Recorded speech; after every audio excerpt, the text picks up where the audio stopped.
मेरी wife hospital के bed पर लेटकर फेक डेथ का नाटक कर रही थी। मैं सीधा उस पर झपटा और उसे 2 जोरदार थप्पड़ मार दिए। फिर ऑर्गन डोनेशन डिपार्टमेंट को भी बुला लिया। सोचा कि एकदम दिल निकाल कर प्यार दिखाता हूँ। पिछले जन्म में मैं सिर्फ दुख में डूब गया था। मैंने वाइफ की बेस्ट फ्रेंड द्वारा दिया गया पानी पी लिया और फिर 3 दिन 2 रात तक बेहोश रहा। जब मैं फिर से जागा तब तक वाइफ की बॉडी जलाकर राख बनाई जा चुकी थी। मैं अभी दुख भी नहीं मना पाया था कि डेट कलेक्टर्स घर पर आ गए। तब मुझे पता लगा कि मरने से पहले वाइफ करोड़ों का कर्ज छोड़ गई थी। उन्होंने सिर्फ मेरी दोनों किडनी नहीं निकाली बल्कि मुझसे रोज 24 घंटे काम करवाया ताकि मैं उनका कर्ज चुका सकूं। सिर्फ 10 साल में मैं 80 साल के बूढ़े जैसा लगने लगा था। और तभी 10 साल पहले मर चुकी वाइफ अपने लवर को गले लगाकर लग्जरी कार में मेरे सामने से गुजरी। उसने हंसते हुए 100 यूएन मेरी तरफ फेंकर कहा कि ये मेरी मेहनत का इनाम है। मुझसे सांस तक नहीं ली गई और मैं वहीं मर गया। फिर जब मैंने आंखें खोली मैं उस दिन वापस लौट आया जब वाइफ को हार्ट अटैक आया था। सामने सफेद कपड़े से ढकी वाइफ को देखकर मैं मन ही मन हंसा। अगर तुम मरना चाहती हो तो मैं तुम्हारी इच्छा पूरी कर दूंगा। वाइफ की बेस्ट फ्रेंड वंग मनयून लगातार मुझे पानी पीने के लिए कह रही थी। मैं होश में आकर उसे देखने लगा। पिछले जन्म में मैं यही पानी पीकर बेहोश हुआ था। मुझे लगभग 100% यकीन था कि इस पानी में कुछ मिलाया गया है ताकि मैं लियू रुयान की फेक क्रिमेशन मिस कर दूं। मैंने ग्लास नीचे रख दिया और वंग मनयून की रोकने की परवाह किए बिना लियू रुयान के बेड तक गया। मैंने चादर हटाई। लियू रुयान का चेहरा लाल था और उसकी सांसें भी नॉर्मल लग रही थीं। पिछले जन्म में मैं इतना दुखी और बेवकूफ था कि मुझे ये सब दिखाई ही नहीं दिया। मैंने हाथ उठाया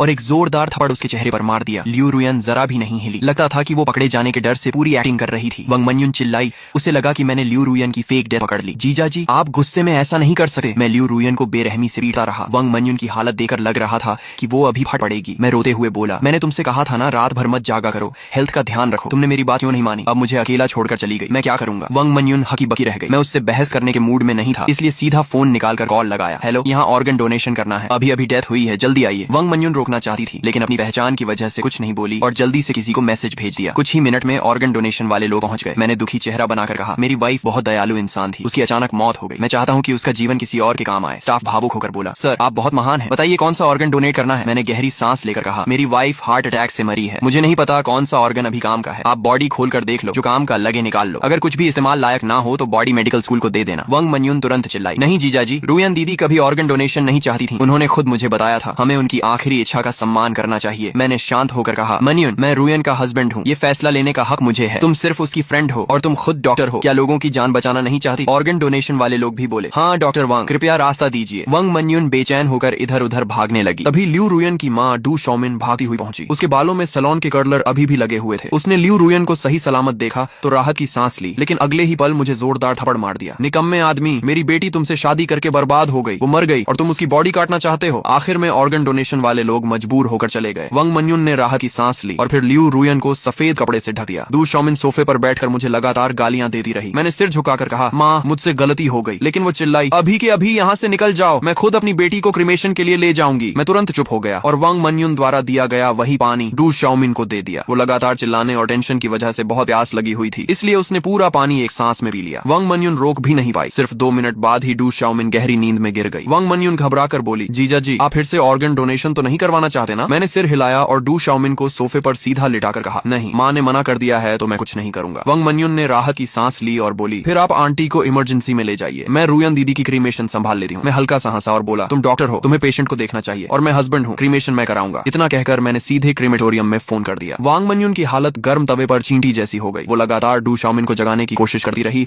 लेकिन वो बिल्कुल नहीं उठी। आखिर क्रीमेटोरियम वाले आए और लियू रुयान को स्ट्रेचर पर ले गए। तभी वांग मनयून आखिर टूट गई और मेरा हाथ पकड़कर बोली, जीजा जी, मुझे लगा अभी रुयान दीदी हिली थी, शायद उन्हें बचाया जा सकता है। मैंने डेथ सर्टिफिकेट उसके चेहरे पर फेंकते हुए कहा, अगर वो सच में जिंदा निकली तो हॉस्पिटल पर मर्डर का केस बनेगा और तुम भी बच नहीं पाओगी। वांग मनयून चुप हो गई। मैं हंसते हुए क्रीमेटोरियम की गाड़ी में बैठ गया। रास्ते में मैंने स्ट्रेचर पर पड़ी लियू रुयान को देखा और पाया कि उसकी उंगलियां हल्की हिल रही थी। शायद एनेस्थीसिया का असर खत्म हो रहा था और उसे एहसास हो चुका था कि सच में उसका क्रीमेशन होने वाला है। मैंने ड्राइवर से कहा, भैया जल्दी चलाओ, मेरी सास मेरी वाइफ की बॉडी छीनना चाहती है, लेकिन मैं चाहता हूँ कि वो पूरी बॉडी के साथ जाए। ड्राइवर ने एक्सेलरेटर पूरी ताकत से दबा दिया। रास्ते में मुझे पिछले जन्म की याद आने लगी। 10 साल बाद जब मैंने लियू रुयान को सड़क पर देखा था, वो पहले जैसी जवान और खूबसूरत दिख रही थी। मैं उसे पहचानने के लिए उसके सामने भागा था। उसने काफी देर बाद मुझे पहचान कर हंसते हुए कहा था, सिर्फ 10 साल में तुम मेरे दादा से भी बूढ़े लगने लगे। मैंने कांपती आवाज में पूछा था, तुम मरी नहीं थी? वो हंसकर बोली, मैंने तुमसे छुटकारा पाने के लिए फेक डेथ की थी। तब मुझे सब समझ आ गया था। अगर वो डिवोर्स लेती तो उसे अपनी आधी प्रॉपर्टी मुझे देनी पड़ती और चीटिंग का बदनाम टैग भी लगा, लेकिन फेक डेथ करके उसने सारा कर्ज मेरे सिर डाल दिया और खुद नई पहचान के साथ अपने लवर जी बोदा के साथ रहने लगी। फिर वो हंसते हुए बोली थी, असल में हॉस्पिटल में मैं तुम्हारी सारी बातें सुन सकती थी, तुम्हारे रोने की आवाज आज तक नहीं भूली। तुम आदमी होकर हंस जैसी आवाज में रो रहे थे, बहुत मजेदार था। उसकी हंसी सुनते सुनते मैं सीने को पकड़कर गिर पड़ा था। जी बोदा बोला, जान, ये आदमी कहीं स्कैम तो नहीं कर रहा? चलो यहाँ से। से और दोनों मुझे मरता छोड़कर चले गए थे। अब वर्तमान में मैं लियू रुयन के सीने पर झुककर उसकी हार्ट बीट सुनते हुए बोला, मुझे पता है तुम जिंदा हो, तुमने चीटिंग की, फेक डेथ की और मुझे कर्ज में डुबो दिया, लेकिन मैं तुमसे नफरत नहीं करता। तुम मरना चाहती हो ना, तो मैं तुम्हें जल्दी क्रीमेशन तक पहुंचा दूंगा। मुझे नहीं पता तुम्हें दर्द महसूस हो रहा है या नहीं, लेकिन मैं उम्मीद करता हूँ कि हो रहा हो, ताकि तुम जिंदा जलने का एहसास खुद कर सको। लियू रुयान की उंगलियां कांपने लगी और उसकी आंखों से आंसू बह निकले। मैंने उसके आंसू पोंछते हुए कहा, अभी मत रो, फर्नेस में जाने के बाद और समय मिलेगा। मेरा फोन लगातार बज रहा था, कभी वांग मान्युन का कॉल आता तो कभी दू शाओमिन का, लेकिन मैंने एक भी कॉल रिसीव नहीं किया। आखिर इस वक्त मैं सिर्फ अपनी वाइफ को खो चुका एक दुखी हस्बैंड था, और ऐसे इंसान का किसी का फोन ना उठाना बिल्कुल नॉर्मल लगा है। ड्राइवर की तेज रफ्तार की वजह से आधे घंटे का रास्ता सिर्फ 20 मिनट में खत्म हो गया, लेकिन वहां पहुंचने के बाद पता चला कि क्रीमेशन ग्राउंड में आज बहुत भीड़ है और लियू रुयान की बारी आने में कम से कम 1 घंटा लगेगा। मैं तुरंत वहां के इंचार्ज के पास गया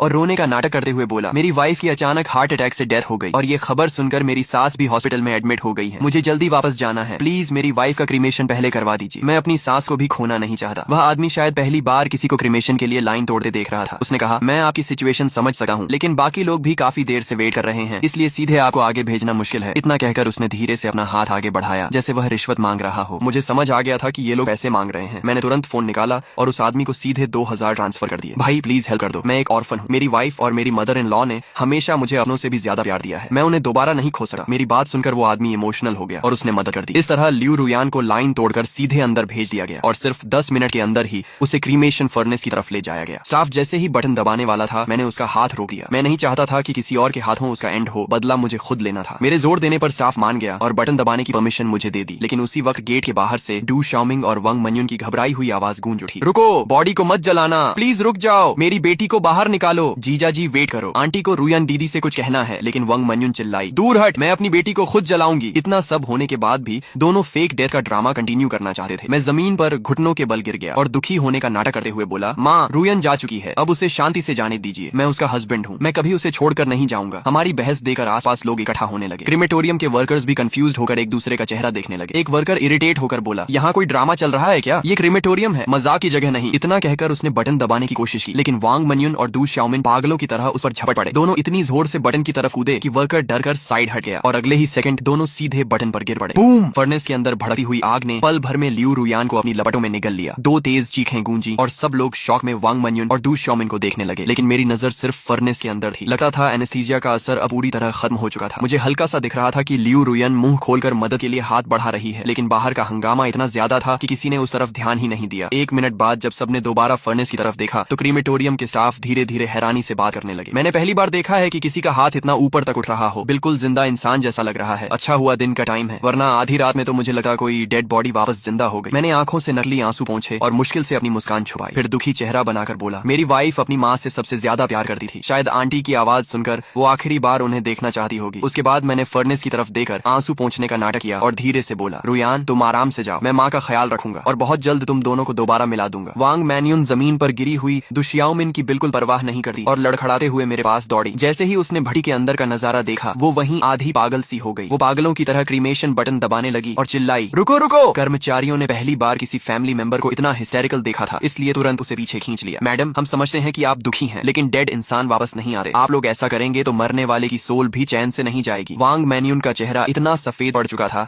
जैसे उसमें खून ही न बचा हो। वो धम्म से जमीन पर बैठ गई और सिर्फ मुझे रोकने की कोशिश करती रही। तभी डू शाओमिन हाथ पैर के बल रेंगती हुई मेरे पैरों तक आई, मेरी पैंट पकड़कर जोर जोर से चीखने लगी, तू कमीना है, तूने मेरी बेटी को मार डाला, मेरी बेटी की जान वापस कर। मैंने गहरी सांस ली और तुरंत डेथ सर्टिफिकेट निकालकर कहा, माँ मुझे पता है आप दुख में हैं, लेकिन रुयान की मौत से मेरा कोई लेना देना नहीं है। उसे अचानक हार्ट अटैक आया था। अगर भरोसा नहीं है तो मान्युन से पूछ लीजिए। उसी ने खुद रुयान को बचाने की कोशिश की थी और उसी ने ये डेथ सर्टिफिकेट मुझे दिया था। इतना कहकर मैंने सिर घुमाकर वांग मान्युन की तरफ देखा और बड़ी मुश्किल से अपनी मुस्कान दबाई। सही कह रहा हूँ ना मान्युन? वांग मान्युन के पास बोलने के लिए कुछ नहीं बचा था। अगर वो कहती कि इंसान मरा नहीं था तो फिर डेथ सर्टिफिकेट कैसे बना, और अगर कहती कि इंसान मर चुका था तो डू शाओमिन कभी यकीन नहीं करती। लेकिन मेरी बात सुनते ही डू शाओमिन को भी सब समझ आ गया। वो पागलों की तरह चिल्लाई, तू ही है, तूने मेरी बेटी को मार डाला, मेरी बेटी जिंदा थी, फिर डेथ सर्टिफिकेट क्यों बनाया? अब मेरी बेटी को जिंदा जलाकर राख कर दिया गया, इसकी पूरी जिम्मेदारी तेरी है। उसकी ये बात सुनकर वहाँ मौजूद हर इंसान शॉक में जम गया। कर्मचारियों के चेहरे तक सफेद पड़ गए। हे भगवान, ये तो मर्डर है। इतना सुनते ही डू शाओमिन की आंखें पलट गईं और वो सीधे बेहोश होकर गिर पड़ी। मैंने तुरंत मौका देकर वांग मान्युन के चेहरे पर जोरदार थप्पड़ मारा और गुस्से में चिल्लाया, मान्युन तुम डॉक्टर होकर ऐसा मजाक करती हो? दिमाग खराब हो गया है क्या? मेरी पत्नी मर चुकी है तो मर चुकी है, तुम ऐसी उल्टी सीधी बातें क्यों कर रही हो? वांग मान्युन मेरा थप्पड़ खाकर पूरी तरह सुन्न रह गई। आसपास के कर्मचारियों को भी लगने लगा कि शायद वो दुख में पागलों जैसी बातें कर रही है, इसलिए सब अपने अपने काम में वापस लग गए। जब तक लियू रुयान पूरी तरह राख बन चुकी थी, मैं गुस्से और दुख का नाटक करते हुए उसकी अस्थियां लेकर क्रीमेटोरियम से बाहर निकल आया। जाते जाते भी मैंने वांग मैनयून से कहा, तुमने बेवजह माँ को इतना डरा दिया कि वो बेहोश हो गई। अब उन्हें हॉस्पिटल ले जाने की जिम्मेदारी तुम्हारी है। ऐसा नहीं था कि मैं वहाँ रुकर तमाशा नहीं देखना चाहता था, लेकिन मेरे पास इससे भी ज्यादा जरूरी काम थे। घर लौटे ही मैंने लियू रुयान की राख को ड्राइंग रूम में सबसे दिखने वाली जगह पर रख दिया और तुरंत लॉयर से कांटेक्ट किया। फिर मैंने उसकी कंपनी, प्रॉपर्टी और इनहेरिटेंस अपने नाम करवाने की तैयारी शुरू कर दी। पिछले जन्म में मैं दुख में इतना डूब गया था कि जब तक मुझे होश आया, कंपनी मेरे हाथ से जा चुकी थी। अगर इस बार भी मैंने जल्दी कुछ नहीं किया तो जैसे ही दु शियाओमिन होश में आएगी, वो सब कुछ हथियाने की कोशिश करेगी। लॉयर चेन, रुयान की मौत अचानक हुई है, लेकिन उसने जिंदा रहते फैमिली ट्रस्ट और ओवरसीज अकाउंट्स के बारे में कुछ बातें बताई थी। मैं चाहता हूँ कि आप अपने सारे कॉन्टेक्ट्स इस्तेमाल करके 48 घंटों के अंदर उसकी असली ट्रांजैक्शन हिस्ट्री निकालें। फोन के दूसरी तरफ चेन जियानजांग थोड़ा हिचकिचाया। मिस्टर लिन, पब्लिक रिकॉर्ड्स के हिसाब से मिस लियू के नाम पर सिर्फ कुछ प्रॉपर्टीज और एक ऑलमोस्ट बैंकरप्ट कंसल्टिंग कंपनी है और साथ में करोड़ों का डेट भी। मैंने ठंडी आवाज में कहा, लॉयर चेन, लियू रुयान इतनी चालाक औरत थी कि वो डिवोर्स लेने के बजाय फेक डेथ करना ज्यादा सही समझी। इसका मतलब साफ है कि वो जिन एसेट्स को बचाना चाहती थी, उनकी कीमत उन डेट्स से कहीं ज्यादा है। सब कुछ पता लगाइए, आपकी फीस 3 गुना कर दूंगा। कहते हैं ना, ज्यादा रिवॉर्ड मिलने पर लोग जान लगा देते हैं। अगले ही दिन दोपहर में मुझे लॉयर चेन की एनक्रिप्टेड मेल मिल गई। जैसा मैंने सोचा था, बिल्कुल वैसा ही निकला। लियू रुयान अपनी तथाकथित मेडिकल कंसल्टिंग कंपनी के जरिए लंबे समय से मनी लॉन्ड्रिंग और एसेट्स ट्रांसफर कर रही थी। उसने वांग मैन्यून के डॉक्टर बैकग्राउंड का इस्तेमाल करके